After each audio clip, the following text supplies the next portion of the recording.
A Brčko je već 13 godina tokom avgusta domaćin Međunarodne likovne kolonije Savski cvijet. Na ovogodišnjoj koloniji učestvuje 14 slikara. Likovna kolonija Savski cvijet u Brčkom okuplja uglavnom slikare sa prostora bivše Jugoslavije iz više od 20 evropskih zemalja. Kolonije su mjesto za inspiraciju i nadogradnju znanja.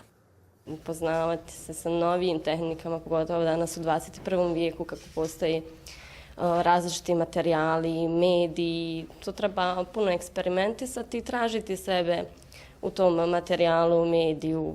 Evo, ja se bavim slikarstvom, pa da kažem i u slikarstvu.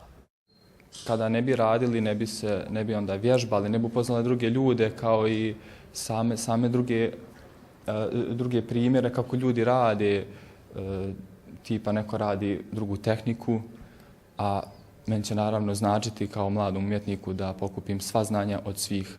Kolonija Savski cvijet sarađuje i s opštom bolnicom Brčkom. Slikari kažu sve se radi na dobrobit zajednice. Kolonija obogaćuje fundus Brčkog, ali i zidove gradske bolnice.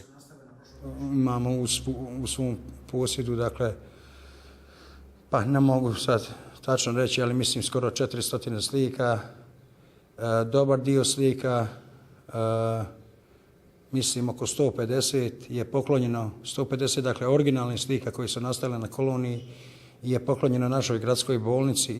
Udruženje ljubitelja likovne umjetnosti u Brčkom radi već 44 godine, a Brčko je postalo i centar interesovanja domaćih i inostranih slikara.